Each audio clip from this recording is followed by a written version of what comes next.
Salve, salve, torcida vascaína, voltamos com o nosso canal Vamos Vasco. Meus amigos, final de semana super decisivo aí pro Vasco.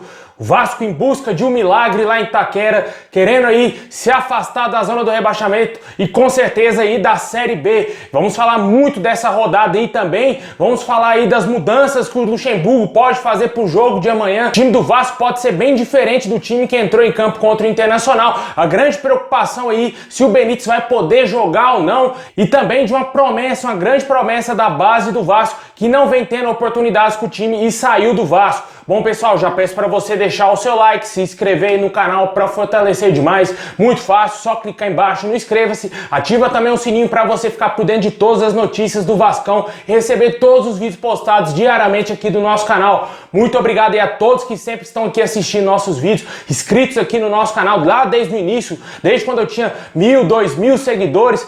Muito obrigado aí a todos vocês. Também compartilhem nas suas redes sociais e traz mais vascaínos aqui pro nosso canal.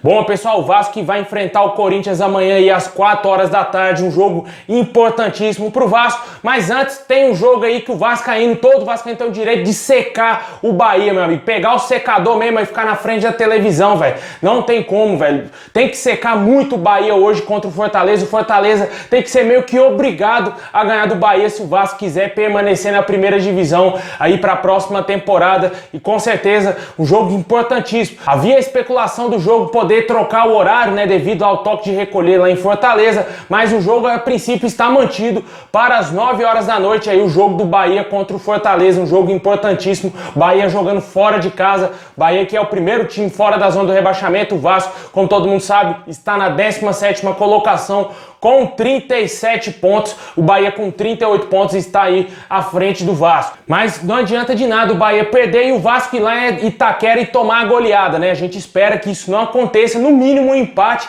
Caso o Bahia saia derrotado, um empatezinho já iguala o nível de pontos dos dois, só que o Vasco tem uma vitória a menos, né? Por isso que seria muito mais importante o Vasco vencer, além de pontuar e ultrapassar o Bahia, se igualar também no número de vitórias, porque isso é fator determinante no final do Campeonato Brasileiro. E se não tiver uma definição nessa rodada, vai tudo para a última rodada, quando o Bahia enfrenta o Santos, joga em casa, o Vasco também joga em casa contra o Goiás. O Vasco também torcendo bastante pro Goiás ser derrotado pelo Red Bull Bragantino e já ser rebaixado nessa rodada para entrar sem pretensões nenhuma no jogo contra o Vasco aí na última rodada, o Vasco tendo a obrigação de vencer, caso não seja rebaixado também nessa rodada, porque o Vasco pode ser rebaixado nessa rodada se perder aí para o Corinthians e o Bahia vencer o Fortaleza. O Bahia chegaria aí a 41 pontos e o Vasco estacionaria nos 37 pontos, ficando totalmente impossível de ultrapassar o Bahia, mesmo que ele vença o Goiás de goleada, não vai chegar nos 41 pontos. No máximo que o Vasco vai chegar no Campeonato Brasileiro é nos 40 pontos, caso seja derrotado amanhã para o Corinthians. Mas a gente espera totalmente ao contrário, né? Apesar da gente ver o futebol, o péssimo futebol apresentado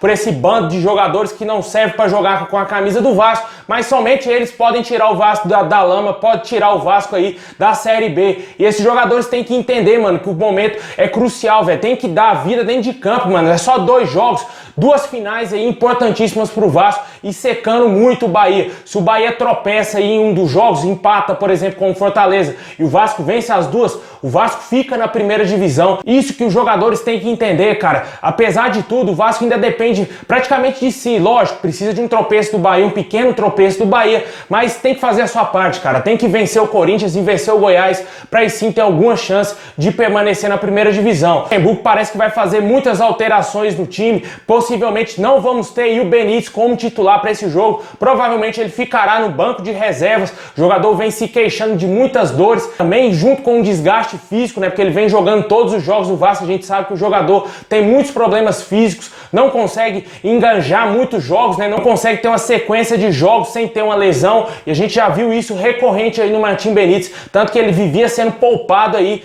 no meio do Campeonato Brasileiro. Muitas vezes o técnico português Ricardo Sapinto não escalava o Martim Benítez porque ele não tinha condição de jogo. Na reta final, um jogo importantíssimo, o jogador volta a ter esses desgastes e podemos ter aí algumas alterações no time do Vasco. Uma delas com certeza será o Benítez. Disputam essa vaga do Benítez aí o muito criticado Carlinhos e também aí o Juninho. Um dos dois será titular no jogo de amanhã contra o Corinthians. Em outras posições podemos ter novidades, né? O Igor Catatal pode ser titular da equipe aí, provavelmente no lugar do Thales, né, que não vem jogando absolutamente nada, e também aí o Andrei no lugar do Leonardo Gil, que também é outra bomba, né, que não joga nada, né, cara? Esse argentino aí só veio pra enganar, ele não sabe se ele é argentino, se ele é chileno, se ele é jogador de futebol, porque não dá, velho, pelo amor de Deus, velho. Jogador fraquíssimo que o Vasco foi buscar lá na Arábia Saudita, chegou enganando todo mundo aí no início, né, cara, naquele jogo contra o próprio Corinthians, né, que ele fez a sua estreia, jogando bem, metendo uns lançamentos diferenciados ali, fazendo algumas jogadas plásticas, encheu os olhos do torcedor vascaíno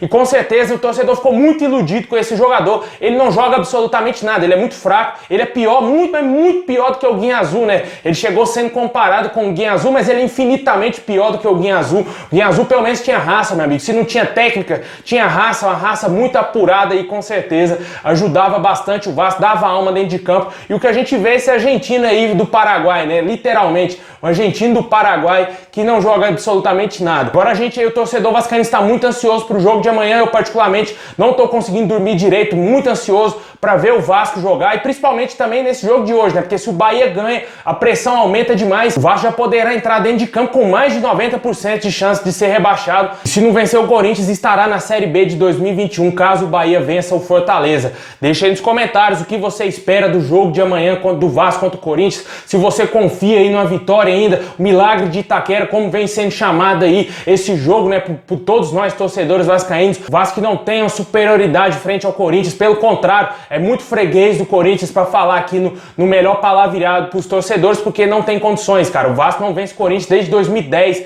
em São Januário, lá em São Paulo, meu amigo, desde 2007. E sem falar que o Vasco nunca venceu o Corinthians no seu novo estádio, na sua nova arena. E com certeza vamos ter aí vários tabus pela frente, vamos ter uma dificuldade enorme, porque o Vasco está brigando para não ser rebaixado. E sem falar do nervosismo do atleta por estar sendo muito pressionado aí para vencer esse jogo, e principalmente se o Bahia vencer. Vamos torcer bastante aí e tomara que o Luxemburgo faça esse time jogar bola.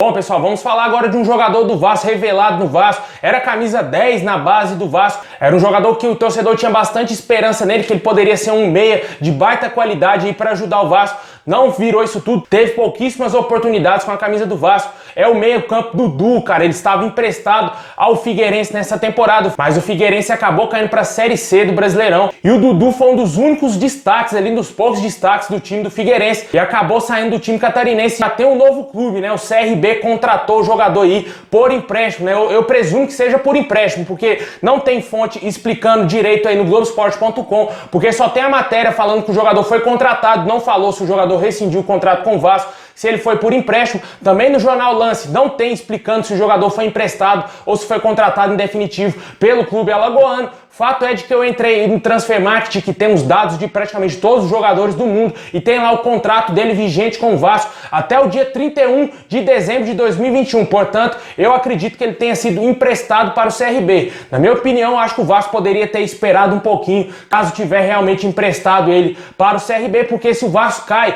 talvez o Dudu seja um cara importante ali na reconstrução do Vasco. O meio campo que já tem uma rodagem, já passou pelo Paraná, pelo Figueirense, tem alguma experiência, apesar de não ser tão positivo assim no Figueirense, né? Acabou caindo para a Série C, mas já tem um pouquinho de bagagem. Eu acho que seria interessante o Vasco ter esperado e aguardado o jogador aí, quem sabe, pro término da temporada. Na minha opinião, o jogador foi muito mal aproveitado pelo Vasco. O jogador era cotado para jogar em seleção de base, era o camisa 10, como eu falei aqui, da base do Vasco. Muito bom jogador, ele subiu para os profissionais. Nos primeiros jogos dele profissionais ele já fez gol, e logo depois a chegada, se eu não me engano, do Luxemburgo lá em 2019, ele perdeu muito espaço mesmo no Vasco, e acabou saindo do nosso clube para o Paraná. Deixe aí nos comentários se você aproveitaria o Dudu, se você acha que seria um jogador interessante aí para o Vasco ficar de olho nele e quem sabe manter ele no elenco. Vale lembrar que o Vasco recentemente perdeu um jogador mais ou menos da época aí do Dudu, que era o Bruno Concedei, teve o seu contrato não renovado, o jogador deixou o Vasco. Na minha opinião, era um jogador também que foi muito pouco utilizado, foi muito pouco trabalhado,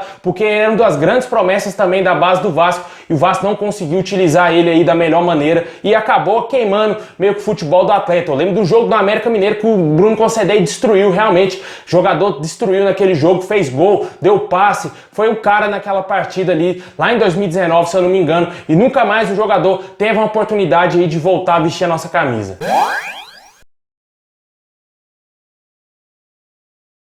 Bom, pessoal, é isso aí. Muito obrigado a todos vocês. Deixa o like, se inscreve no canal para fortalecer, ativa o sininho para você não perder nada. Tamo junto, saudação vascaína a todos. E deixa aí embaixo se você vai secar e secar muito o Bahia, se você confia numa vitória do Vascão amanhã contra o Corinthians. Forte abraço, saudação vascaína a todos e ótimo final de semana.